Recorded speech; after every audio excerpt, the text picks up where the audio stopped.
आज से लगभग 1.5 साल पहले ईडी के द्वारा वीवो के ऊपर छापा मारा गया था।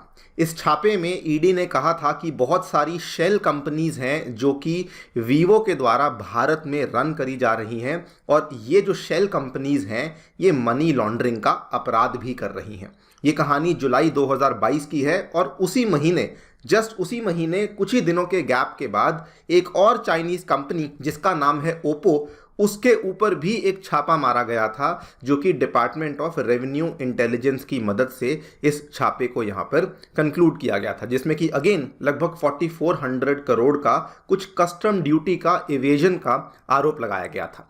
जब ये दोनों ही रेड्स हमें देखने को मिली थी उसके बाद अभी तक इसका कोई फैसला हमें नहीं देखने को मिला था, लेकिन जून 2023 में जब ये कंपनियां भारत से सोल्यूशन मांग रही थी, इंडिया ने बोला अगर इंडिया में रहना है, अगर इंडिया में अपने फ़ोन्स को बेचना है, ये 3 पॉइंट फॉर्मूला है, ये आपको फॉलो करना होगा। नंबर 1, आपके जो भी सीनियर एग्जीक्यूटिव्स हैं, जो भी आपके सीनियर मैनेजमेंट हैं, वहाँ पर आप लोग इंडियन लोगों को ही अपॉइंट करेंगे, आप लोग चाइनीज़ लोगों को अपॉइंट नहीं कर सकते हैं। नंबर 2, जो डिस्ट्रीब्यूटर्स होते हैं जो कि हर अलग अलग स्टेट में जाकर के लोकल रिटेलर तक आपका फ़ोन लेकर जाते हैं, वहां पर भी आप लोग इंडियन डिस्ट्रीब्यूटर को ही अपॉइंट करेंगे।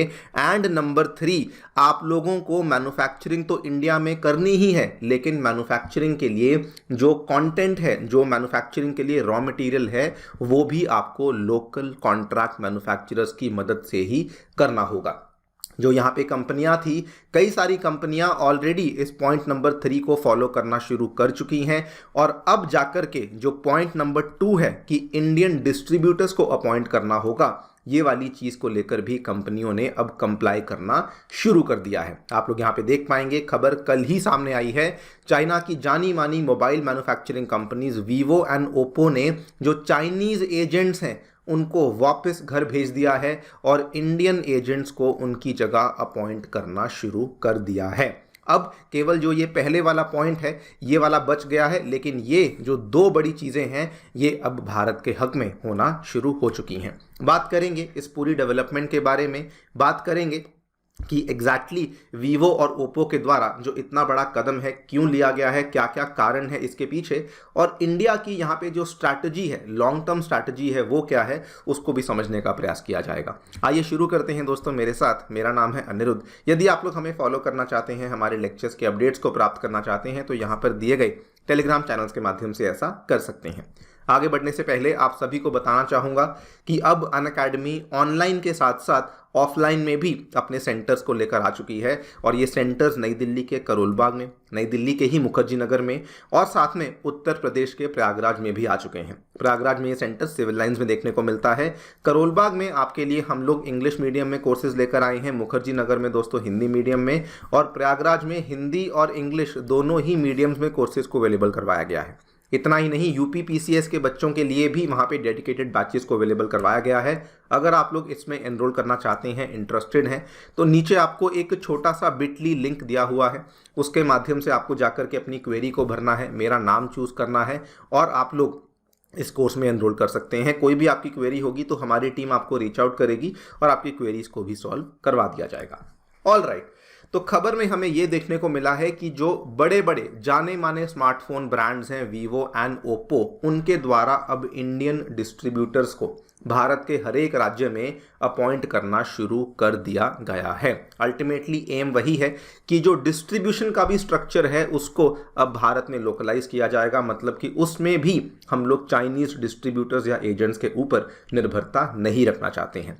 वैसे तो ये बहुत मायने नहीं रखता, लेकिन आपको बता देता हूं कि वीवो और ओप्पो जो हैं ये चाइना का एक बहुत ही बड़ा ग्रुप है जिसका नाम है BBK। उसमें वीवो और ओप्पो उसी के दोनों एक ही कंपनी के ब्रांड्स माने जाते हैं। इतना ही नहीं, भारत में और चलने वाले फ़ोन जैसे रियलमी, वन प्लस या फिर ये iQOO, ये सारे के सारे इसी पर्टिकुलर पेरेंट ब्रांड के अंडर देखने को मिलते हैं। इस स्ट्रैटेजी को सब ब्रांडिंग कहा जाता है। तो हमें लगता है कि अलग अलग ब्रांड्स हैं, लेकिन वास्तव में ये सारे एक ही मेजर ब्रांड के तहत हमें देखने को मिलते हैं। खैर, इन्होंने अब ये अनाउंस किया है कि ये चाइनीज एजेंट्स को इमीडिएट इफेक्ट से स्क्रैप करने वाले हैं। इन्होंने बोला है कि दिल्ली, पंजाब, हरियाणा में हम लोग ऑलरेडी इंडियन डिस्ट्रीब्यूटर्स को अपॉइंट कर चुके हैं और धीरे धीरे हम लोग इसी मॉडल को जो बाकी के राज्य हैं उनके अंदर भी अपॉइंट करना शुरू कर देंगे। वीवो ने यहाँ पर स्पेसिफिकली बोला है कि we are going to absorb the Indian employees of this Chinese distributors, और या फिर हम उन्हें लोकल डिस्ट्रीब्यूटर्स के अंदर ही प्लेस कर देंगे। लेकिन मोटी मोटी बात यह है कि जो भी चाइना से आकर एम्प्लॉयज इंडिया में काम कर रहे थे वो अब वापस चले जाएंगे।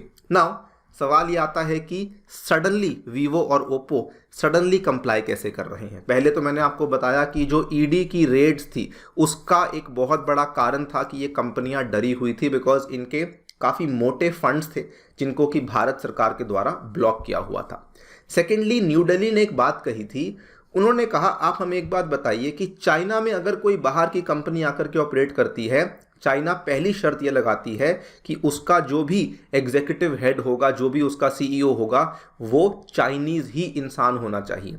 तो न्यू दिल्ली ने कहा कि हम भी सेम चीज़ प्रैक्टिस करना चाहते हैं। भाई, जो काम चाइना काफ़ी लंबे टाइम से कर रही है वो हम आज आपसे मांग कर रहे हैं। अगर आपको हमारी टेरिटरी में, हमारी जुरिस्डिक्शन में काम करना है तो आपको भी इंडियंस को ही अपॉइंट करना होगा, आप लोग चाइनीज़ को अपॉइंट नहीं कर सकते हैं।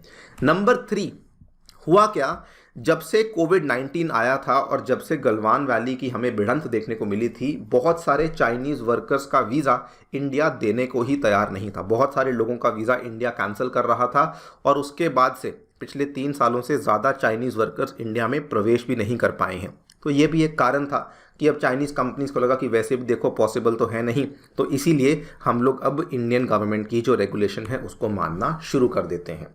द गुड थिंग इज़ कि क्योंकि अब ये वाली चीज़ हो चुकी है, कहा यह भी जा रहा है कि जो आगे जाकर के ये कंपनियां जो इंडियन डिस्ट्रीब्यूटर्स के साथ साथ अब ये लोग जो सीनियर मैनेजमेंट है वहाँ पर भी शायद इंडियन लोगों को लाने का प्रयास करने वाली हैं। This is exactly very similar to जो हमें देखने को मिला था आज से 2 महीने पहले। इंडिया ने बीबीसी को भी सेम तरीके से ही फटकार लगाई थी। बीबीसी इंडिया की बात कर रहे हैं।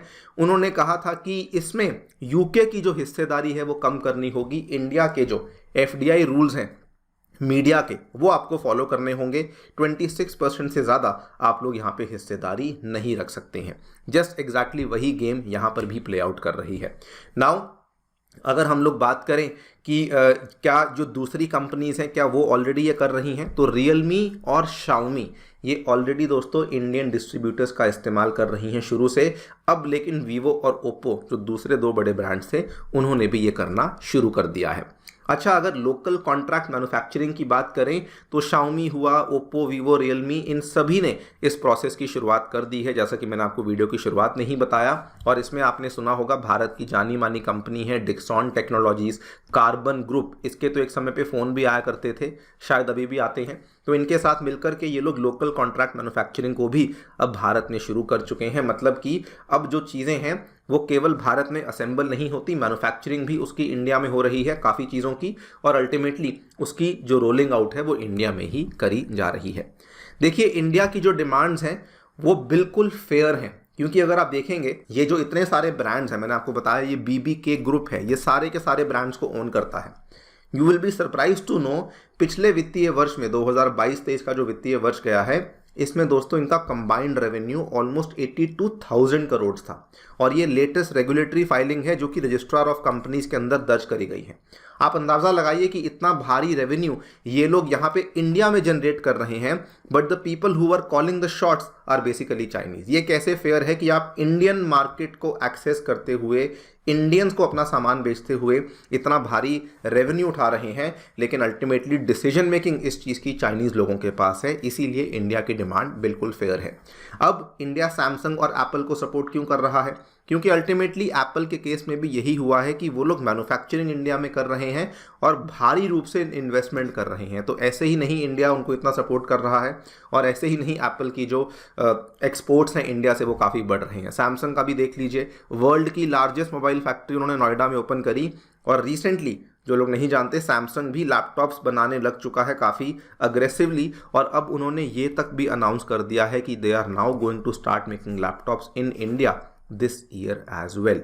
सो क्लियरली इंडिया की जो स्ट्रैटेजी है वो बड़ी क्लियर है। अगर आपको इंडिया में आकर के काम करना है, अपनी मैन्युफैक्चरिंग से लेकर मैनेजमेंट तक everything should be Indianised, otherwise आप लोग इंडिया में काम नहीं कर सकते हैं। आप लोग दोस्तों इस चीज़ को लेकर क्या सोचते हैं हमें बताइए कमेंट सेक्शन में। जाने से पहले बताना चाहूँगा, यदि आप लोग 2024 यूपीएससी प्रीलिम्स के लिए तैयारी कर रहे हैं तो अनअकैडमी आपके लिए कुछ स्ट्रैटेजी पॉडकास्ट लेकर आया है, इनको देख सकते हैं। इसका लिंक आपको डिस्क्रिप्शन में दिया हुआ है और इससे आप भी अपनी रणनीति को और ज़्यादा बेहतर कर सकते हैं। Thank you so much for listening, stay tuned and stay safe.